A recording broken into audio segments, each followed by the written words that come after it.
Hey everyone, Temporal here, and for this little segment, I wanted to go over how to play into the Doomfist Brawl comp that we've been seeing a lot of. We saw a lot of that in Europe, we saw a lot of that in NA. One team that ran it in NA was American Tornado, whereas Revival stuck on the more traditional May McCree Brawl comp there. So we're going to go over this. It is clear to me that whether Revival had been coached in how to play into it or not, I don't know, but they at least weren't practiced on how to play into it because by and large they were not cleanly hitting the right way to play into this Doomfist. And the right way to play into this Doomfist Brawl comp is a case of, okay, the Doomfist Brawl comp wants to engage in such a way that their Doomfist and their core push Revivals at the same time. Whereas Revival wants to go, we have superior poke with our May and with our McCree compared to just your McCree, so we will stay just outside of the distance that you guys can commit at while getting a bit of a poke advantage. The fact that we can do that for an extended period of time will eventually force your Doomfist to commit. When your Doomfist commits, everyone on Revival wants to, except Cloudy, everyone on Revival except Cloudy wants to commit to peeling this Doomfist while they kite back. So they go, okay, your Doomfist is in, but we are going to kite the aggression of your front line, of the rest of your Brawl there. If we're going to invest a wall to do that, that's totally fine. We're going to use DM over the Doomfist to stop him from getting an elimination on Pascal, on Lep, whoever, but it's totally fine to use Flashbang, whatever, totally fine to invest lots of resources in protecting from the Doomfist while the team kites. It's very similar to playing into Sombra Goats back when Goats v Sombra Goats was a thing, where it is very uncomfortable for the Goats team if they don't have a lot of practice, but it does work just fine once you understand how it's done. So again, Revival with the traditional Brawl, their job is to kite aggression so that the Core and Doomfist are not able to engage at the same time, and they have the better poke that makes it so that they can in fact do that. They will win the long game if that's what happens. Eventually, American Tornado will have to force it.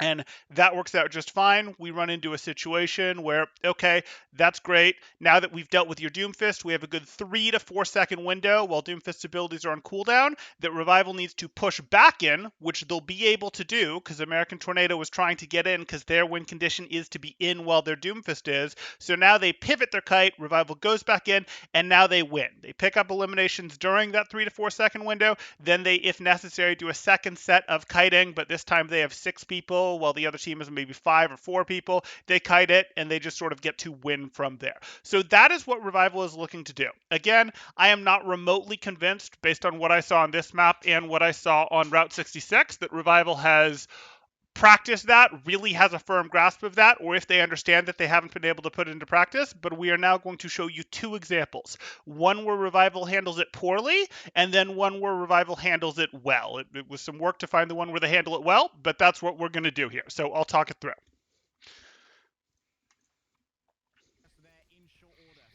So here we are, and this is already a mistake. We can see that Icy is pushing in aggressive over the top here with his boosters. And this is a mistake because, again, American Tornado is the team that gets to greenlight aggression. Gets to go, yes, we go, we want to start the fight, we just want to make the fight happen. They are the team that gets to do that, whereas Revival with their McCree May are the team that are looking for the, we're going to do some poke, we're going to force your aggression to come in. Icy now can't effectively retreat. This is like an aggressive committal right here from Icy against a team that wants to play more aggressive. Not the right answer.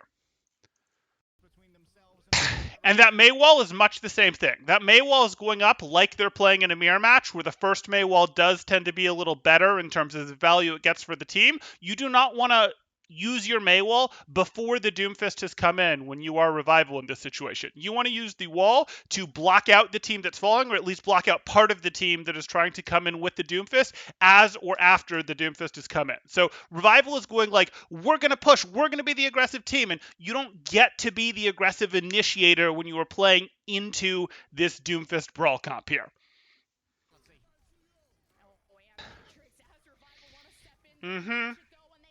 And unsurprisingly, Revival tries to commit aggressively into a team that gets to be more aggressive. Doesn't work for them. They're playing towards American Tornado's win condition right here.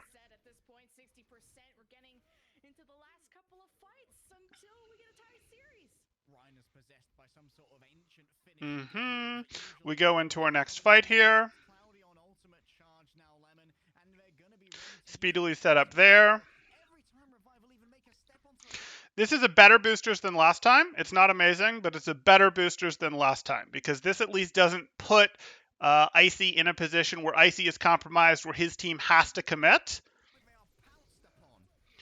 Okay, this right here is the committal from Speedily, and they've layered their committal from Speedily. This is their proper aggression window for American Tornado, and they're strengthening their aggression window with Beat. So Speedily is going in, Beat is happening, and if we turned around, we would see that the front line of American Tornado is pushing in hard. So this is correct initiation from American Tornado with their Doomfist Brawl.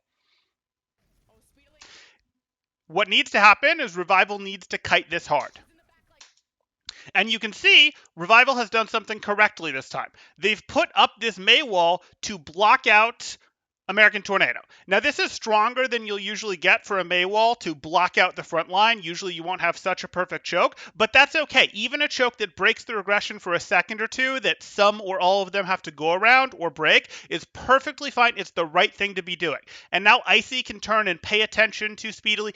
Everyone on Revival's team, except for Cloudy, should be paying attention right now to peeling Speedily.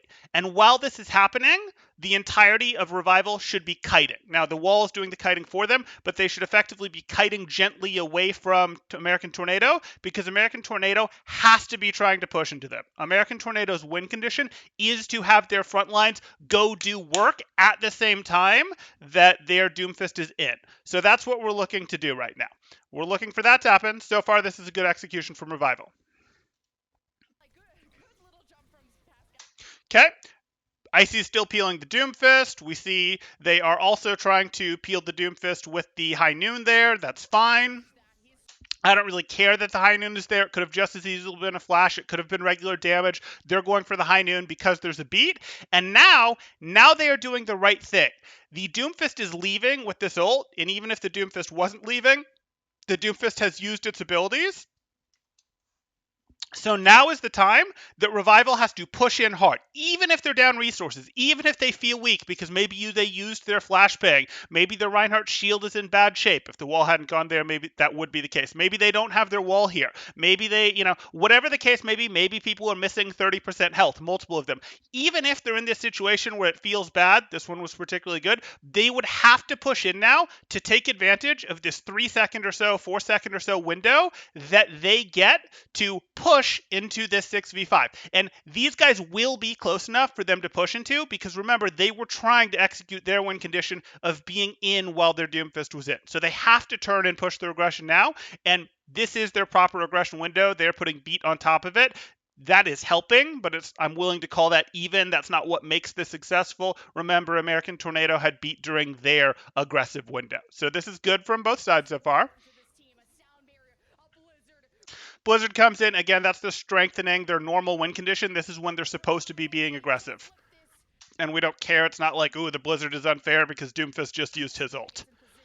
And as you can see, that worked out great. They pushed in during their aggression window while the Doomfist was effectively out. Now he covered his being out time with his ult, but he was effectively out. Revival pushed forward. They got their frontline eliminations, and now they should go back into a kiting cycle because Doomfist has his cooldowns again, is in again. But now, once again, it's up to Cloudy to hold the frontline out as best he can to just not be a resource drain for his team, while the rest of his team goes hard peel mode on this Doomfist, which they should still have plenty of resources for. They won't have all of the same resources, but they'll still have damage. They'll still have some DM. They'll still have boops. Like they go back to hard kiting with 5 people if they want this Doomfist, while Cloudy does not get taxed too hard by the front line. They kite a little bit.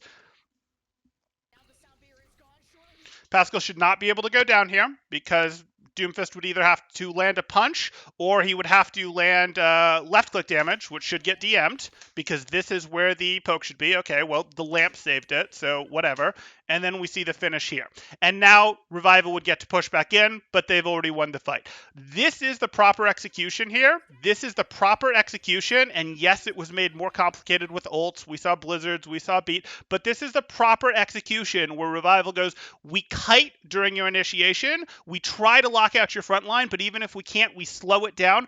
Most of our team peels that Doomfist as hard as they can, and as soon as that Doomfist is out, even if we're down resources, we push in for the 3-4 second advantage we have, and we try to get trades, and even if we don't, we then go back to our cycle of peeling the Doomfist again, and then push back in hard. That is how it works. This was a good execution from Revival. Unfortunately, I saw lots of executions that were not nearly this good from Revival, so clearly something they still need to practice, but this is what you're looking for those of you that are going, Doomfist Brawl is absolutely the way to do it. There's no way to beat it on good Doomfist maps. This right here, well, not an amazing Doomfist map, this is how you play into the Doomfist Brawl. So I really hope we see this level up among our teams, and we see the Contenders and Owl teams actually understanding how to play into this comp. Okay, that's what I had here. Hope you guys are enjoying. If you are enjoying the content, please do like and subscribe, as that really helps me out. Thanks, guys. Temporal out.